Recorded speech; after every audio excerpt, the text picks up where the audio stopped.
I'm Rob Licuria, senior editor at Gold Derby, here with music editor David Klotz. David, first of all, congratulations on your Emmy nomination for Netflix's Three Body Problem. Thank you.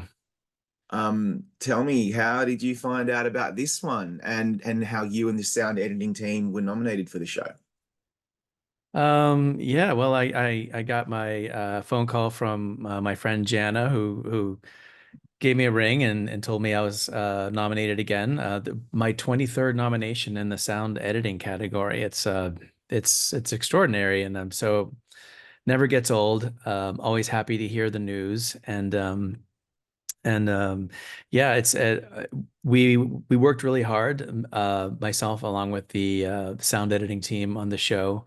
A lot of the same crew that I worked with from Game of Thrones were on this, so it was a we kind of had a shorthand. I feel like, between ourselves and also with our producers, executive producers and showrunners. So I feel like that sort of gave us a head start creatively jumping into it, and all the hard work we put into all the episodes, I'm happy to see was recognized. I am too.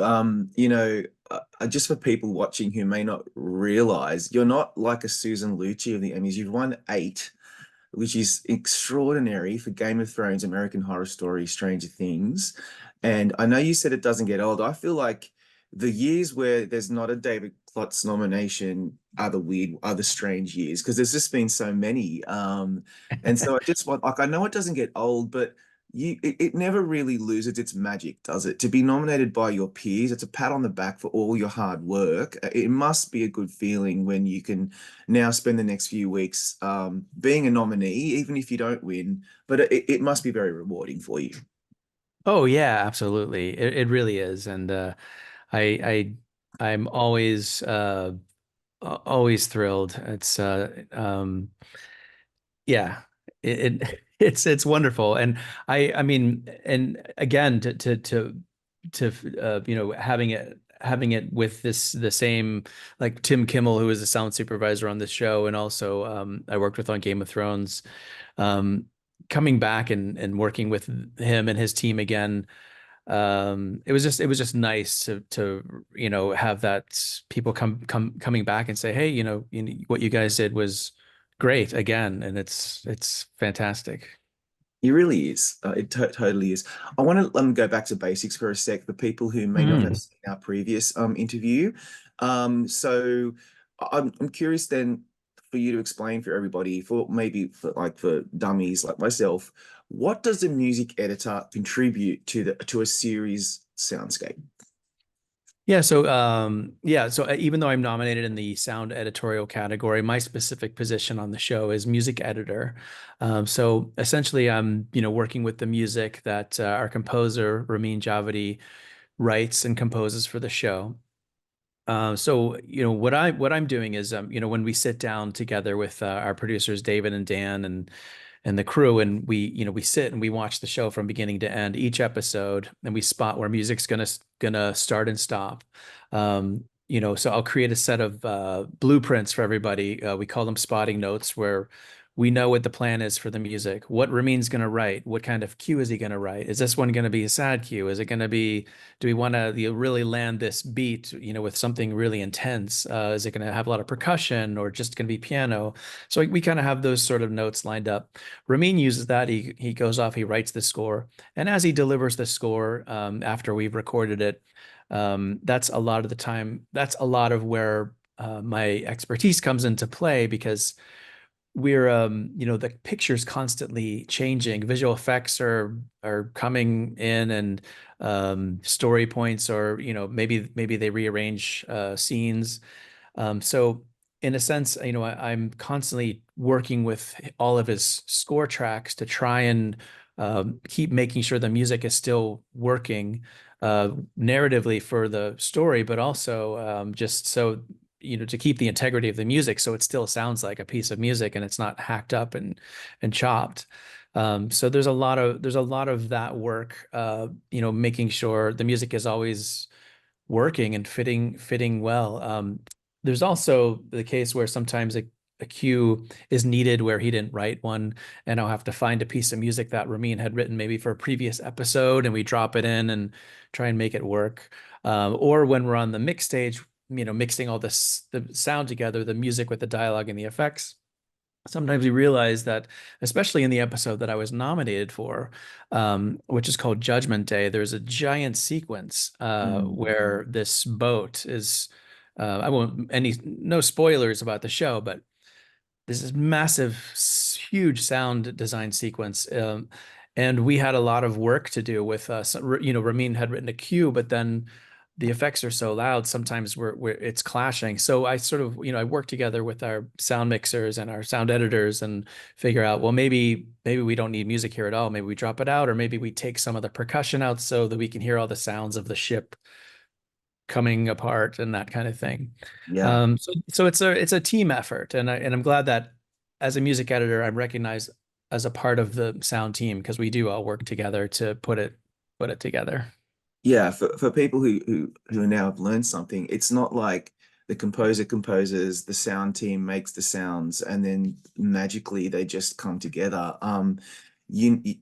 Every show, I would say film, needs someone like yourself. What I find about your job so fascinating is that you have to take a 30,000 feet view of the show, but you're also Mhm. very much in the weeds because every cue and every moment obviously has to land, which means that you, over the years, have really started to hone this ability to know how music amplifies emotion.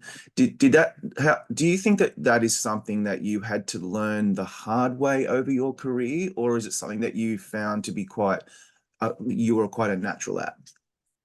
No, I think I think you have to learn a lot of that as you go. Some because it's hard for me because I've been doing it. I feel like I've been doing this for well over 20 years now. So it's hard to remember a time where when I can now I could look at a scene and instinctually see whether it needs music or not, or whether music should start here and not there. And I have very strong opinions about that personally. Still doesn't mean much because when you're talking to a director who wants, like, no, I want music from here through the whole scene, there's nothing you Yeah, could do about that. It's gonna get done. um but I think for me it's the time and years and all the projects I've worked on, and the interaction with composers and filmmakers, writers. They all help you learn about storytelling, and that's kind of what we're doing too. absolutely. Let's talk about Judgment Day. You know what? Actually, there might be some spoilers if you haven't seen the Three Body Problem yet. First of all, what are you doing? Go and watch it. Come back. Um, that is, and it's no secret that Three Body Problem was my number one show of last season. I'm obsessed with it. I've seen it twice. I've interviewed pretty much everyone from the show, Great. and we can talk about it. I think that it is such a spectacular episode. It's a no-brainer that you and the team would have chosen it. Minky Spyro directed it. She did such an amazing job. I wish she was nominated Yeah. as directing. Everyone seemed to get nominated for this episode except for her, which is a shame. But anyway, Yeah. was it just the Panama Canal Judgment Day sequence that really clinched it for you, or are there other parts, like for example, when Liam Cunningham and Jess Hong are in the game and they're getting that info dump from Shamuka about what the Santee are up to? Like, there's so much in this episode for you to play with, isn't there? There is. I mean, the whole season has so many incredible moments. And I do think the Judgment Day sequence definitely stands out. And the amount of time that we'd spent working on that sequence alone, I felt like it, kind of helped justify why this was the one to be nominated for. Um, but yeah, it's there's so much in the whole series. I mean, I mean, just for music wise, I feel like, Ramin, who'd also he scored Game of Thrones as well, and House of the Dragon. He had a lot of there's so many themes that he had created for this show that it'll be exciting to see in the next two or three seasons, to see them develop and take on sort of different arcs. Like Game of Thrones, he'd written a Stark theme for the Stark family, and then by season 7 and 8, and they've taken on such a whole, epic, proportion, and I'm excited to see where that goes this time too. But yeah, I think the judgment scene stuff was extraordinary, and it was fun to work on, and that definitely uh that definitely got people's attention with sound. Absolutely. That slicing of the nanofibers through metal and Yeah. wool and yeah, I was just completely it was just breathtaking for me. Yeah. And I listen to Ramin Djawadi's score often on my headphones while I'm working, and so I'm very familiar with it. I'm curious then, can you think of a moment where not that there was a debate, but where you felt Mm. very strongly about a certain cue that needed to be deployed in a certain scene that you felt really proud of this season? Um, the music I think that was so effective this season that he'd written was the theme for Will, who when he basically decides to end his life early because of his cancer diagnosis. And there's this love theme that Ramin had written for him, and Jun, I think her name is. I forgot all the characters' names are. But the two this the theme that he wrote that was so beautiful, and the moment where she's racing to the hospital when she realizes that it's total spoiler, so turn off if you haven't Turn seen off. it. Yeah. When she's racing to the hospital because she finds out that he was the one that spent millions of dollars to buy her a star, and then she just has this moment where she needs to see him again and maybe talk him out of doing what he's going to do. And the music there, I think, is so good, and I love that theme so much. I after I'd heard Ramin right, and it's funny because it was temped with something very different, and we almost went with something a different idea for that whole storyline.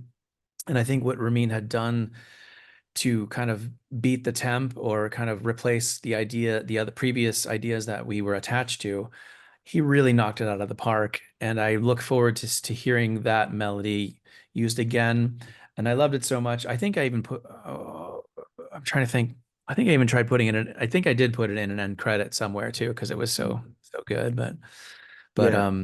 it's such a beautiful theme. He's a real craftsman when it comes to writing a tune. That Ramin, really Yeah, admire his work. yeah, that young Ramin, we just just barely such a good composer. I totally He agree. is. Yeah. Thinking about music and how it affects, I remember when I was interviewing Alex Sharp, I mentioned that one of the most evocative scenes for me was when Will is going to buy the star for Jin, and Lana Del Rey's song "Video Game" is playing over Yeah. the this montage of him staring at this screen of humanity.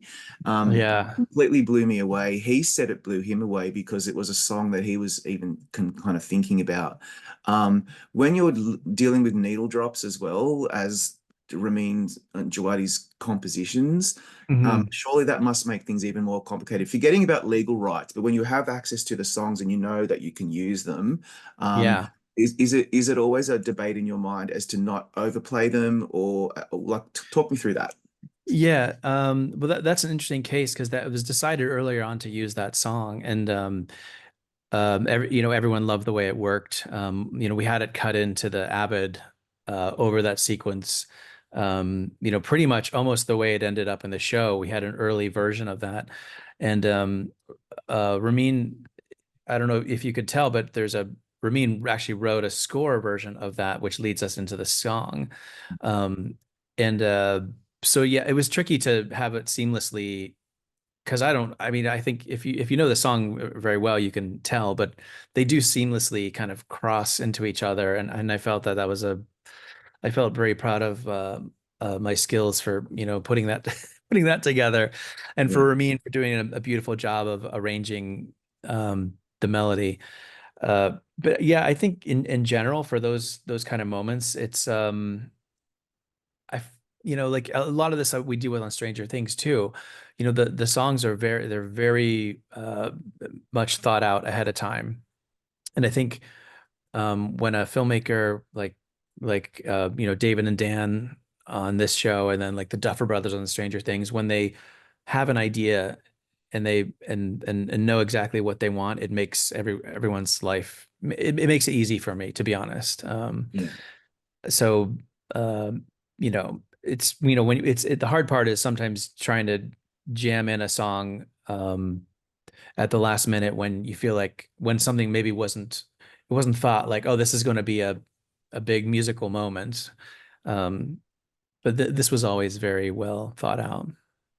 Yeah, when you have creators, filmmakers who have a very distinct creative vision, I can't Mhm. imagine how much of a pleasure it is for you to then be there in your role as supporting the story and their creative vision. And obviously you've done that for some time for Dan and Dave, who obviously created Game of Thrones. And I'm just curious then, is there something that you love most about working with them? And of course, Alexander Wu, the third Yes. creator of the show. Like what is it about them that they create this magic?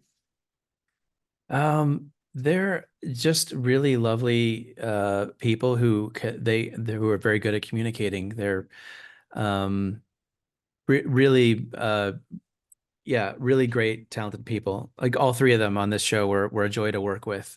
Um, Sometimes they had differing opinions between the three of them, which is always fun to see how that works out. And we try different things. And we would have spotting sessions, with David, with the three all three producers, and Ramin, and they would sometimes have different opinions on, well, maybe we shouldn't have music here, or maybe, and sometimes Ramin would just try it, hey, let's try it anyway. There's sort of no like even if even if someone's like, I definitely don't think we should have a score cue here, we still have a good sort of communication where let's try it anyway, let's not throw it out. And it it's easy because I feel like I've worked with a lot of these people for a long time now, so there's a very kind of uh, easy shorthand, and there's not a, it's just comfortable to have that communication about score and how it should work and everything. Yeah, when you're working with people that you've worked with for some time, that shorthand can really allow you to skip forward to the stuff that really matters. And Yeah, I just feel like you constantly bring your A game, David. I'm really happy for you that you've been nominated thank again. you. I think I'm hoping for Emmy #9. Let's see what happens. Yeah, Let's do it. Yeah, I'll make room on my bookcase for that one if I can get it please this do. year. And But yeah, let's see what happens. But in the meantime, yeah, thank you so much for your time today. Really appreciate it. yeah. Thanks. Nice seeing you again.